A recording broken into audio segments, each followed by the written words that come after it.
चलिए आज एक ऐसी महागाथा की जड़ों तक चलते हैं। एक ऐसी कहानी जिसने एक पूरी दुनिया की किस्मत हमेशा के लिए लिख दी। तो कहानी की शुरुआत होती है एक बहुत बड़े टकराव से। एक ऐसा टकराव जिसने इस पूरी दुनिया की नींव रखी। और इस टकराव के केंद्र में था एक बीज। एक ऐसा बीज जिसे दैत्यों की पूरी फौज किसी भी कीमत पर हासिल करना चाहती थी। अब आज जो हो रहा है उसे समझने के लिए हमें थोड़ा पीछे जाना होगा, उस जमाने में जब ये दुनिया तबाही के मुहाने पर खड़ी थी।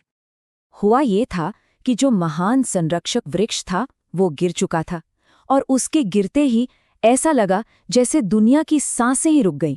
आसमान धुंधला पड़ गया, हवाएं थम सी गईं, और जादू जो हर कोने में था वो धीरे धीरे दम तोड़ने लगा। लेकिन उस मरती हुई दुनिया की सबसे गहरी जड़ में अब भी कुछ बाकी था। एक बहुत छोटी सी चीज जो आगे चलकर इस पूरी कहानी की सबसे कीमती, सबसे जरूरी चीज बनने वाली थी। हाँ, तो ये था विश्व वृक्ष का बीज। देखिए, इसकी अहमियत ये थी कि इसमें वो ताकत थी जो खोई हुई हर चीज, हर जादू को वापस ला सकती थी। ये जादू का आखिरी टुकड़ा था, कह सकते हैं उम्मीद की आखिरी लौ। पर जैसा कि होता है, जहां उम्मीद की रोशनी होती है वहां एक परछाई भी जरूर होती है। और इस कहानी में उस परछाई का एक नाम था, दैत्य राजा। वो घायल जरूर था, लेकिन बदले की आग में जल रहा था। और वो दैत्य राजा उसी राख से उठा, सिर्फ एक जिद के साथ, एक ही भयानक लक्ष्य के साथ, कि उस वृक्ष का दिल, उसका हृदय, वो हर हाल में उसका होकर रहेगा। और उस बीज को पाने की उसकी ये धुन एक तरह का विनाश अभियान बन गई। उसने एक एक करके जादुई कुलों के आखिरी निशानों को भी मिटा दिया। पेगासस के पंख छीन लिए, पिक्सियों की रोशनी बुझा दी, पूरी की पूरी दुनिया को तोड़कर रख दिया। इसी भयानक तबाही के बीच एक आखिरी उम्मीद थी, आखिरी देवदूत संरक्षक, सिराफेल। वो उस बीज को बचाने के लिए जलते हुए जंगलों से भागी जा रही थी। जरा सोचिए, ये एक ऐसी ताकत के खिलाफ एक बेबस सी दौड़ थी जिसे रोक पाना लगभग नामुमकिन था। चलिए अब इस सदियों पुराने युद्ध के उस मोड़ पर चलते हैं जो इसका क्लाइमैक्स था। देखते हैं कि ये कहानी कैसे एक देवदूत के सबसे बड़े बलिदान तक पहुंचती है। तो वो आखिरकार घिर गई, सारे रास्ते बंद हो चुके थे। तब सेराफेल ने वो फैसला लिया, एक ऐसा फैसला जिसकी गूंज हजारों साल बाद भी सुनाई देनी थी। और ये जो उसने किया वो कोई हार नहीं थी, नहीं, ये उम्मीद को बचाने की आखिरी कोशिश थी।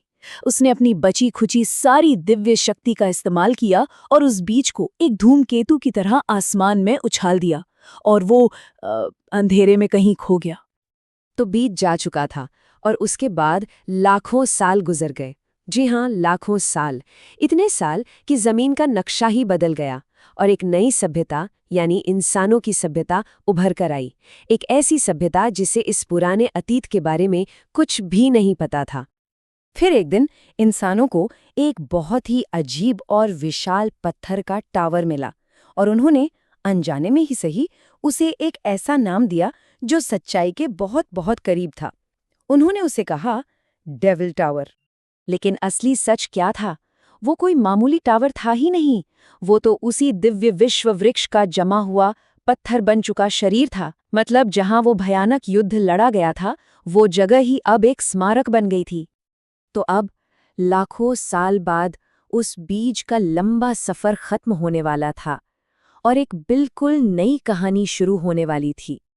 मगर सवाल ये था कि इतने लंबे अरसे के बाद वो बीज आखिर मिलेगा किसे?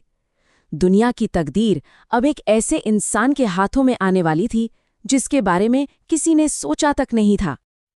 और वो था आर्यन नाम का एक लड़का, वही जिसे सब लोग अजीब बच्चा कहकर बुलाते थे। एक दिन उसे एक चमकता हुआ पत्थर मिला, और उस पत्थर के साथ ही उसे मिली विश्व वृक्ष की वो सोई हुई भूली बिसरी शक्ति। इसके बाद तो आर्यन के आसपास अजीब, कहूं तो चमत्कारी चीजें होने लगी। वो मिट्टी छूता तो पौधे उगाते, वो रोता तो लोगों के घाव भर जाते, जानवर बिना डरे उसके पीछे पीछे घूमते।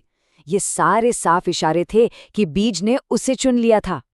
लेकिन जादू की ये वापसी ज्यादा दिन छिपी नहीं रह सकती थी। दुनिया की जो सबसे पुरानी बुराई थी, उन प्राचीन दैत्य आत्माओं ने भी इस जागरण को महसूस कर लिया था। आर्यन को तो अपनी सच्चाई पता नहीं थी, लेकिन कोई अनदेखी ताकत थी जो उसे रास्ता दिखा रही थी। उसके कानों में एक आवाज गूंजती थी, एक फुसफुसाहट, उस पत्थर के टावर की तरफ जाओ, तुम्हारा अतीत वहीं तुम्हारा इंतजार कर रहा है। और ठीक उसी वक्त दूसरी तरफ दैत्य राजा भी अपनी परछाइयों की कैद से जाग उठा और उसकी आवाज ने भी अंधेरे में फुसफुसाहट घोली। इस बच्चे को बड़ा होने से पहले ही मरना होगा। तो बस एक नया युद्ध शुरू होने ही वाला है। एक तरफ आर्यन अपनी किस्मत की ओर बढ़ रहा है और दूसरी तरफ उसका सबसे बड़ा दुश्मन जाग चुका है। दुनिया का भविष्य एक बार फिर दांव पर है। अब सवाल ये है कि इस बार जीतेगा कौन?